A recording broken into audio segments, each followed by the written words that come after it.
friends, welcome to CityClips. For those of you who aren't familiar with this show, it's all about publicly building our startup and new media company called CityClips. We're focused on highlighting everything related to business and tech, especially in the Tallahassee and North Florida area, pretty much the Southeast. We just kind of watch the activity of what's going on over from Atlanta all the way to Miami, because those are the nearby tech communities and ecosystems that are getting a lot of success.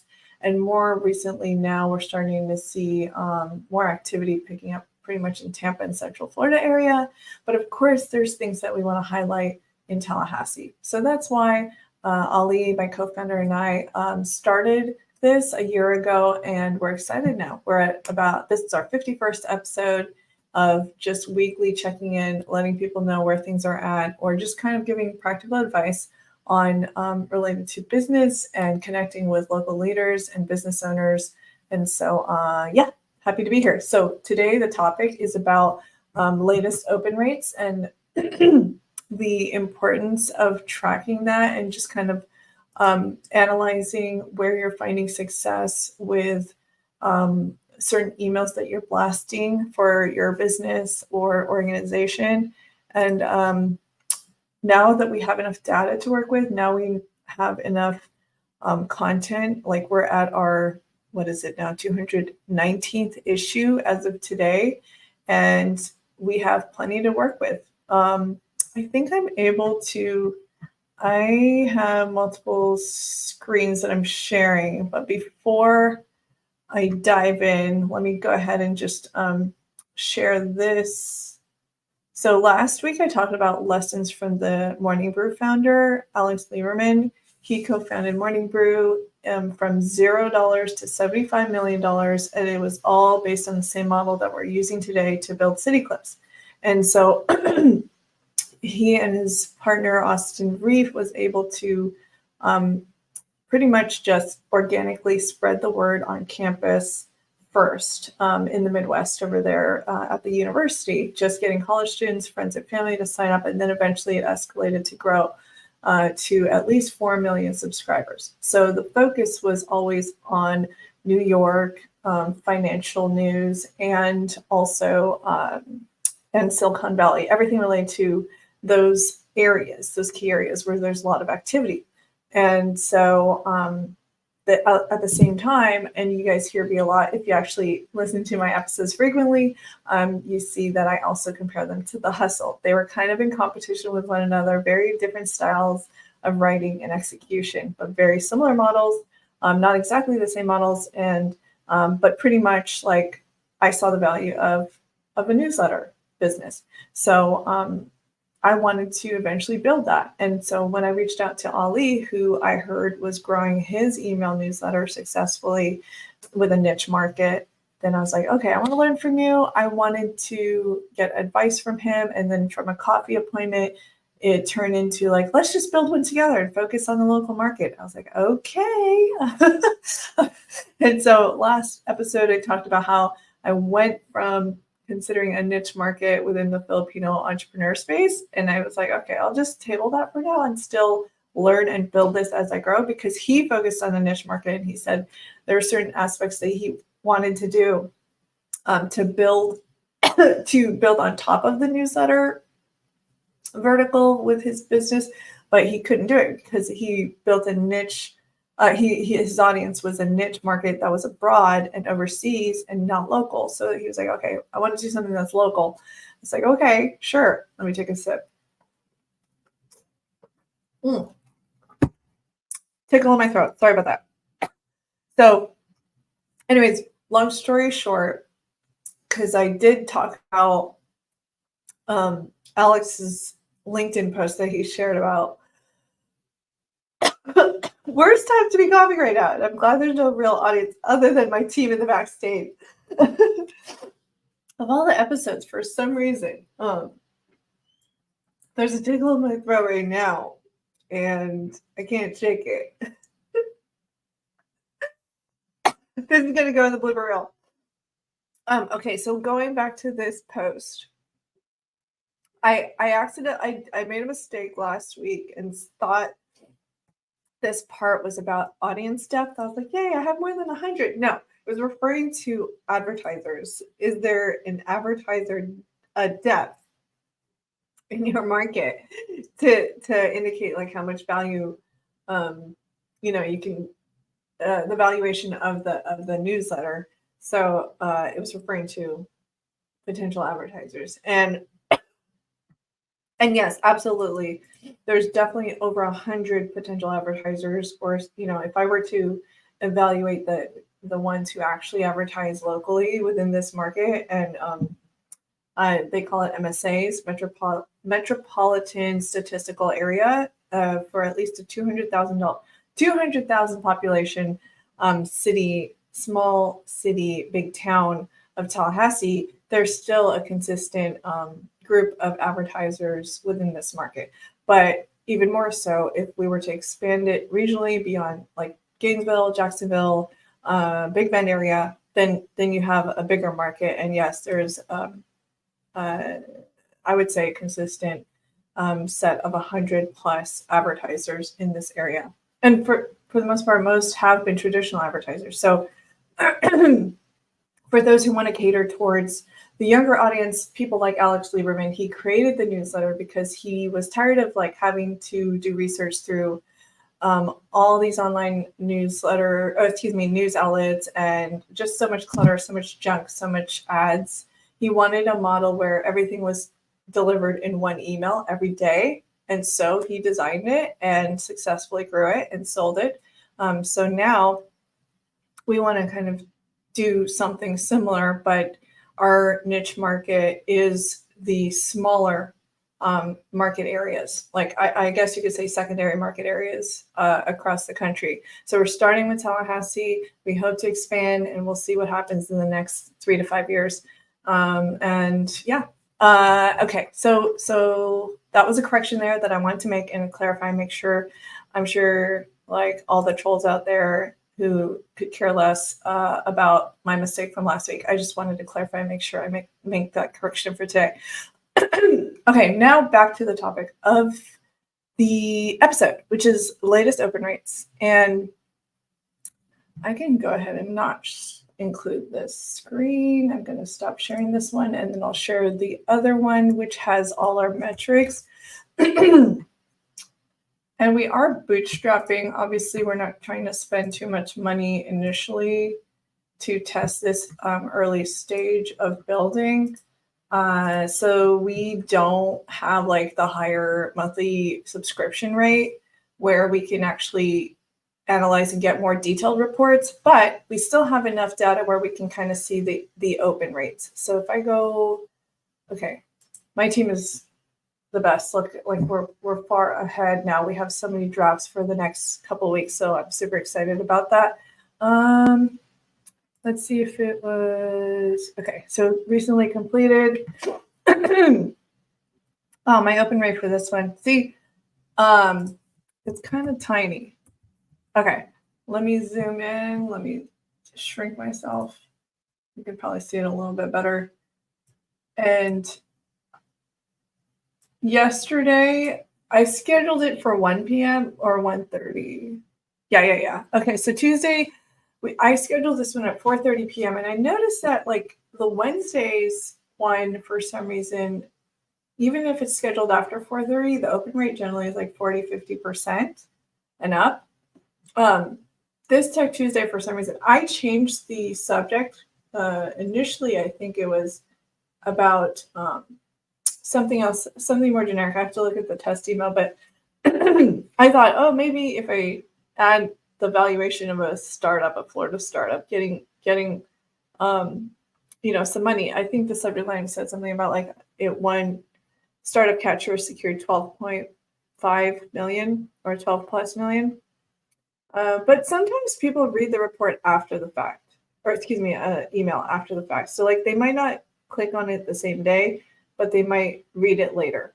On Monday, the most recent one, we got a decent open rate of 43%, and I scheduled it for 1:30. I was trying to get some other things tied up, my other tasks and priorities done in the morning. last Friday does really well. Even though I might schedule at 11:30 or 4, they consistently perform that's like the most like mind-boggling to me, because I would think that people don't even want to open extra emails on a Friday, but Friday for some reason performs super well. And I get, I've gotten friends contact me and say, "Oh, I love that issue on Friday." So that was interesting. This 48% open rate, which is really good. Anything above 40 is good with this kind of newsletter. Okay, so for Thursday, I obviously made it more generic. It's called World's Fastest Man. Sometimes I stick to the subject lines that some of my team members suggest, and sometimes I switch it up. And so this one was scheduled at 12:30 p.m. and it's at 38% open rate, and that's not as high as I would have liked. This one for Women Wednesdays was at 1 p.m. Nike Executive of the Year, 48%. So we can look and analyze by day too, just to kind of compare. But like once again, Tuesday, for some reason, 1 p.m., 34% open rate. And maybe people could care less about the tech outage because they kept seeing headlines about it and they're like, "Oh, I already know about it." Debbie Downer, I was surprised that this still did well. It was at 8 a.m. I did it early because I was worried about the storm, wasn't sure about the impact of the storm, 48%. And then last Friday again, Southern Sayings. I would think that more people would have clicked on it, but 40% open rate. Thursday, Shark Attacks was 51%, so people were interested in that.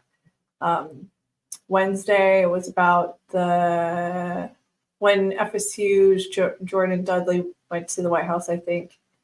And I think I changed the subject line for this one.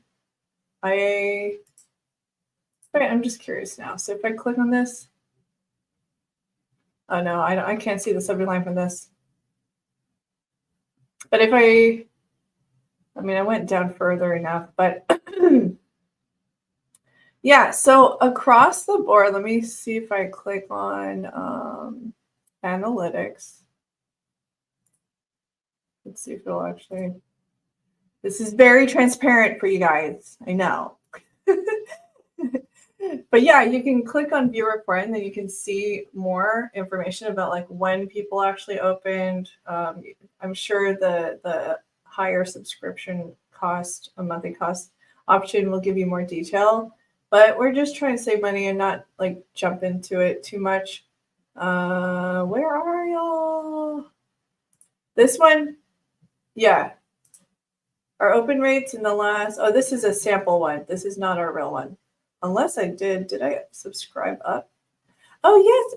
Okay, 30 audience averages. Okay, that's not horrible. 29%. See, open rates are 46%. Wow, I can't believe I'm at 5,483 cents. That's insane. Our activity is kind of going down a little bit. Okay, let me see. Month. Total sends. Clicks. Oh, here it is. Open rate. It's kind of dropped down a little bit. I think also, ooh, cool. I love how you can kind of see which channel works well. I'm surprised July would have more. I would think that in the summer. The other thing too is as more subscribers, as there are more subscribers, the open rate, subtly will just start to shrink. It just really depends. Like, okay, so they indicate like with MailChimp, how many deliveries are made. That means it didn't fully go, like it either bounced, somebody unsubscribed. So yeah, like that was the delivery rate. I don't care about these right now. So like this is by just the 22 messages sent. Oh, and yeah, you can look at the whole year. Let's see what happens when I look at the whole year. 37,000 sends. Oh my gosh, that must be because of that's the total emails. Oh, good. For the whole year, we have 50% open rate. It's up by 3.8%. Click rate is up 3.4%. Excuse me, total 3.4% on average, and then it's up by 4.4%. It's kind of starting to have more of a higher unsubscribe rate, but we're noticing that I'm getting some fake emails coming through. I don't know why. These bots are getting better. So MailChimp tries to recognize if it's a real person or not. And but I'm seeing some emails come through. I'm like, that doesn't look like a real person, even though it says it's at gmail.com, and even Gmail's getting duped. So I'm noticing that. So yeah, that's why there's like some hardcore email newsletter gurus out there that knows how to clean their list. And it's absolutely important to clean your list all the time. We don't have like thousands upon thousands of subscribers, but like once you get to the point where you have 10,000, 100,000, a million subscribers, you really need to clean your list because your numbers get impacted for sure. But yeah, so if it's kind of like all over the place as far as open rates go. Let me go back. See, I used to not have access to this data because we didn't upgrade until recently. And so that's really nice that we have that. I wonder if I can actually get more detailed reports now. Yeah, I started maxing out on my sends, so I had to upgrade. And so, yeah. Let's go based off of day. We have enough time to do that. Like if I were to look up all the Mondays, and let's just look at the last 4. So consistently, if you notice, on Monday, the issue number 202, the subject was about 11.3 million fund for TLH. There was about 44% opens, and 12:40 p.m. is when I sent it. And the total recipients was 242. So by now, as of today, it's 275 recipients. As you can see, the number went down a little bit. It could be the same people that are still opening it and other people are just not getting it yet.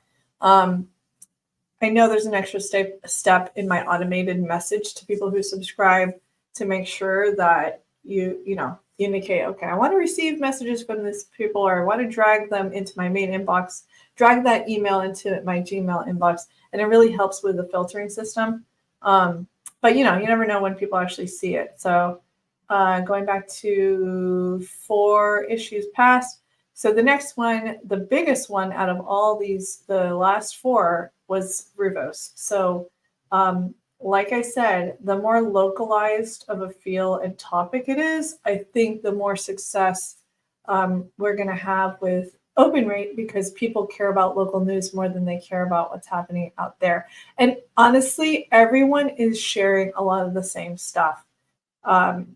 Because when I say everyone, I'm saying, the bigger news outlets or the so-called bloggers and YouTube influencers, because they want to do what's trending. Whatever's trending, they follow that algorithm to get more followers and more. So for us, we're localized and we can care less. Yeah, we care about everything. So the more broad the topic I had in my subject lines, I'm noticing that people don't really care. Like when I had it in relation to Olympics and national things, like, nobody really wanted to click on it. But the more specific and niche I got in relation to the topic, like for example, since our target is local, for this one, Ruvos, they're celebrating 20 years, people cared more. Like, oh, I know someone at Ruvos. Oh, I know Eddie. I care more about that. Like I care about 20 years of business, so the numbers don't lie. It was published at 12:30 p.m., 66% open rate. And then same thing with Debbie, everybody knew what I was referring to when I said Debbie. And it was at 8 a.m. and it was at 48% open rate. And I didn't think anyone could care less about reading an email Monday morning when the storm was supposed to hit. So, it was nice to see that people, over 120 people, are still engaging, over 100 in general, consistently across the board, are engaging with our content. So if we continue to keep the content interesting enough, and even though as our list grows up, increases, then I'm hoping that we have a consistent open rate of 45 to 50% up and up, then that'll be tremendous. So I did say we were going to talk about Tuesday. Let me see if we can just go really quick. So Tuesdays generally are still above 45%. That's great. The biggest one locally, Metaverse. Looks like they like that topic. Huh. It doesn't have everything. This was January, though. It's only sharing me February. Why aren't they sharing me here? Let me see if I do that, if it'll still share me the latest. That's weird. They're not showing me the most recent of Tuesdays. Maybe we have to see if it actually shows. Anyways, so I got Wednesday. I got Monday. Let me see. I think we looked at Wednesday. Yeah, Wednesday, you can see it's the most recent last four. And there, the open rates are different across the board, but still above 40%. This one's on the lower side. See, it was about speed skating for Team USA. Nobody really, it dropped down a little bit. But it was published at 1 p.m. The ones published at 11:30 p.m., 46%. This one was at 1 p.m., 48%. So even this one in comparison to this one being at open rate at open time at 1 p.m. and then this one at 1 p.m., it's people have more interest about Nike Executive of the Year, even though they let you put a description, like a small blurb right under the subject line to tell you what it's about. That's where we can get a little bit more specific of what it is. But as you can see, my standard subject line is either 3 to 5 words tops, because the longer the subject line, it's not good. So generally, people don't want to read long sentences unless it's interesting enough and it'll catch your attention. So small subject lines are good. And we don't A/B test subject lines, but I would love to start including that as a step with my team. Let's go to women in engineering. Looks like people like that. It's 50%, 53%. And this was published at 12:15 p.m. And generally, I try to publish between 11 to 1 p.m. or between 4 to 6 p.m. There's been times where a few times where I forgot and I was like, oh my gosh, it's published at 7:30. But yeah, those are the general times we try to aim to publish. So for Thursday, see, it's doing this here. Thursday, for some reason, it's not showing the most recent. It's showing January through February. What the heck, man? I'm not sure why. We need to look at the reason why it's not pulling up the last four. But as you can see, these, for some reason, from January 18th through February 8th, is above 50%, except for this one. Okay, let's see. What about Friday? Friday is the most recent. They shared the last four, which is great. And yeah, this one you can see okay, Florida Bears in film at 6 p.m., 42%. I think it's probably because they published it a little late. That was a busy Friday for sure. Flashback to Infinity, people seem to like that subject line. It was published at 5:30 p.m., 52% open rate. And the Southern Saying ones, I did talk about that. It was published at 12 p.m., 101 opens, 40% open rate. And then the most recent one over here for Friday last week, this was 48%, 0.8%, and it was published at 11:30 a.m. So that was pretty good for having more subscribers. And yeah, it's exciting. I would have loved to have 1,000 subscribers by now, but we finally are catching up with advertising online. Ali and his team members are finally publishing ads online for us. And then, we're starting to see some gradual growth, but I'm still seeing more success with in-person. So in-person events, I mean. So whenever I attend an in-person event, I get at least 10 to 20 subscribers because it helps to kind of meet people face-to-face, I think, to be able to explain what it is. And then just, it's just meeting someone locally in the market. And I mean, this is the audience that we're trying to connect with. So it was great, by the way. The beer fest, I was able to just kind of sit there, hang out, connect with people that I already knew, business owners, meet new business owners, and just network. And so, yeah, I have a lot of fun with meeting new people and introducing them about CityClips, and excited about what CityClips can do for the community. So anyhow, you guys saw the latest open rates for that and our observation for that. So I'm hoping my team could take that information. We can now look at reports in more detail now that we had to up our options for subscription, but we'll do a more detailed analysis. And maybe now that we're starting to get ahead with content creation, I'm hoping to start implementing like actual and like proper analysis and optimizing our subject lines and A/B testing subject lines. That would be the next level. But you know, we're concentrated on growth, and hopefully we can get to at least 1,000 by the fall, because I've been saying to many people that we're trying to get to 10,000 by the end of the year. That's Ollie's job. Call him out. So they're working on ads, and I'm doing what I can to connect with people locally and community, the local community and partners. And then, you know, obviously my team is doing a tremendous job with content and helping me curate content and reprocess it and aggregate it and reshare it. So yeah, I hope you guys find this helpful with your email newsletter journeys. If you have any questions, oh yeah, before I forget, because we need to announce the weekly winner and drawing. Let me stop sharing this screen and let me go ahead and pull up the names that I have pulled up. I need to pull the names from the Beer Fest at some point. I'm going to try to announce it by next week. But here, this is my general list. For those of you who don't know, we actually do weekly drawings to announce winners from our subscriber list and loyal readers. So thank you so much for being so supportive. Let me go ahead and do this. Drum roll. Who's the winner? Okay, I don't know how to say your name. Congratulations, the Shanazir. So I'm gonna go ahead. I'll have one of my team members reach out to you. Congratulations, you won our weekly drawing. We've started implementing a new thing where if we don't hear from you after a day or two, we're gonna put the prize back into the prize pool for others to win. And so, yeah, we're not gonna chase people around unless you really want it. But yeah, we've been giving a lot of amazing prizes.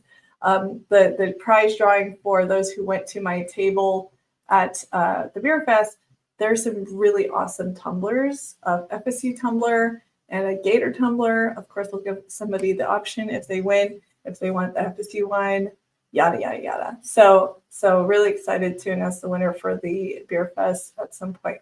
I promise to do that by next week.